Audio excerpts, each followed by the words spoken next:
British Prime Minister Boris Johnson is facing calls to resign after police fined him earlier this week. He's accused of breaching strict COVID lockdown rules by attending a party in Downing Street during the early months of the pandemic. His finance minister and his wife were also fined. For more on this, let's bring in CBS News foreign correspondent Imtiaz Tyab.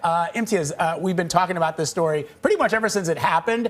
But remind our audience, what exactly did Boris Johnson do? And it's taken quite a bit of time to get to this point.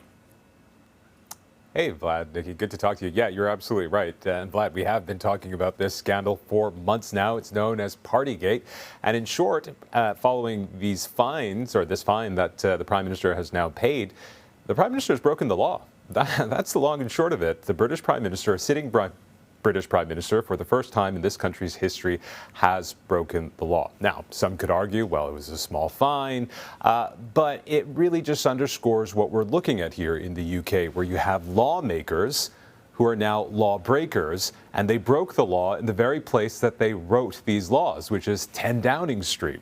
Now, the reality is that there were a lot of parties that took place not only at 10 Downing Street, but also at Whitehall as well. And it has become this huge scandal here in this country where your average person is sitting there saying, hang on a second, we were all in lockdown. We couldn't go to work. We couldn't see our friends, our loved ones who are sick or dying in hospital. We couldn't go to see them. And we were following the rules. And yet, there's our Prime Minister, there's the Chancellor of the Exchequer, there are various senior figures within this government who are having what's been described as boozy parties. In fact, one party described as so boozy that the booze was brought in a wheelie sort of suitcase. There was so much of it. And again, it really just sort of speaks to this anger that is being felt by so many here in Britain, which is there's one rule for them, the leaders of this country, and another rule for everyone else. But as you rightly point out, Vlad, this has been going on for some time, and the reason we're seeing these fines now is because many investigations were open. There's another investigation in parallel which is being done by a senior official, a senior civil servant by the name of Sue Gray, but this is the police inquiry, and we've now seen the Prime Minister has been fined, of course other figures as well, including the Chancellor of the Exchequer. And we're hearing, Vlad and Nikki, that the Prime Minister could be fined up to 3 more times for these various breaches. So this is a pretty serious issue for Prime Minister Boris Johnson. A lot of people scratching their heads saying, I can't break the law. Why can he? Right. Imtiaz, I mean, you touched on this, but how big of a political crisis is this for the Prime Minister? Can he overcome this? Who is calling for his resignation? And if you say it's the opposition, I mean, a lot of people are going to go, well, of course. Of course. Sure. Yeah. Well, here's the thing. Vlad, when we were talking, just a month or two ago, it really felt as if Boris Johnson was going to face what's known as a vote of non-confidence here, which would basically mean his own party would have to turn on him. That's changed now. We're in a very different place. Of course, this has been a scandal that has been going on for months now. It has, of course, elicited huge anger. In fact, if you go on social media, you will see tweets that have gone viral of average people talking about when they were in lockdown in which they lost loved ones. And one of the excuses, for lack of a better phrase, that Boris Johnson has given for one of the parties, his birthday party, he said, I was only there for 10 minutes.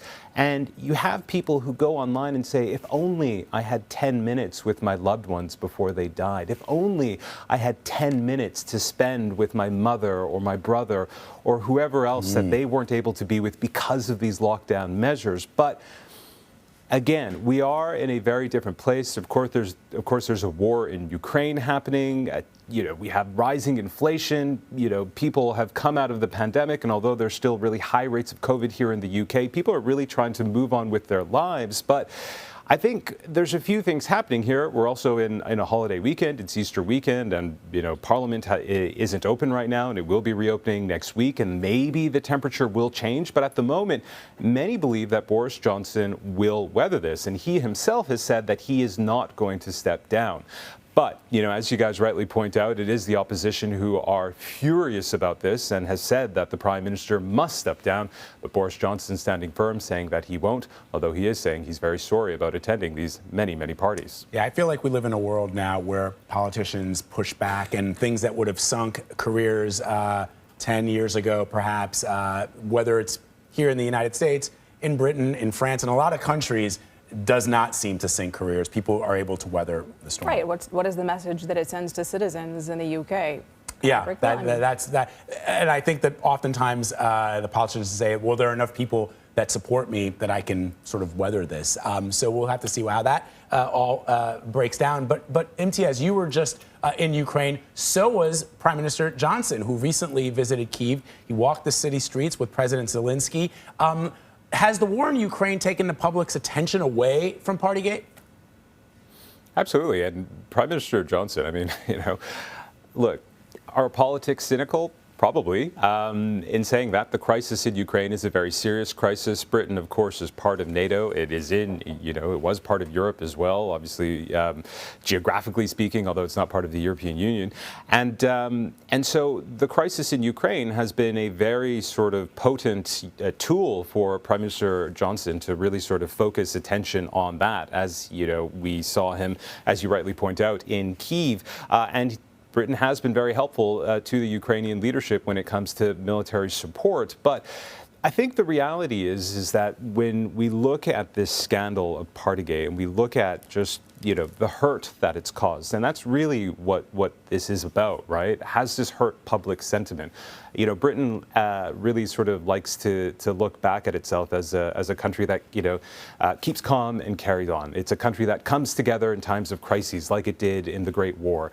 And many sort of view what we all sort of endured during lockdown as an extension of that, as a country coming together, cooperating for the greater good.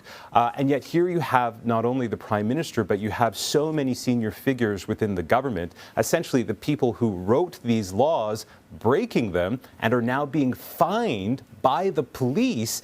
I think that has caused an awful lot of anger. But here's the thing. Boris Johnson has what's called a supermajority in Parliament. So it's very unlikely that he's going to find enough people within his own party to sort of vote him out and somebody else come in to be Prime Minister. But the big question is this going to be such a polarizing issue 2 years from now, or just over 2 years from now, when this country goes back into a general election? And the question then becomes, well, is Boris Johnson going to be the person who leads that? But again, that's 2 years from now. It's a long way in politics. And Vlad, as you so rightly pointed out, what could have sunk a premiership in any other era just doesn't seem to sort of apply. And Boris Johnson himself is a very unique and distinct politician, not least, his outward appearance, but in the way he navigates the political space and seems to be able to navigate his own way out of crises after crises after crises, many of his own doing,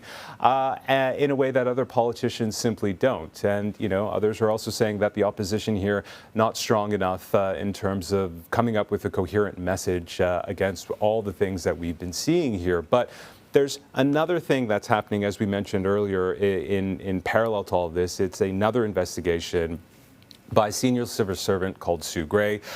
What we are expecting from that is a very granular look at these various parties that took out.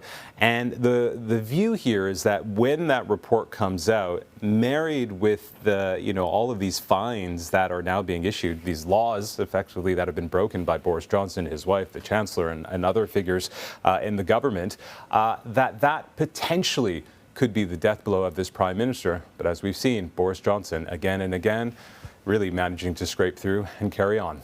Vlad, Nikki. So much in 2 years for UK citizens. Let all this marinate in their minds before we see what happens. Imtiaz, thank you so much. My pleasure, guys.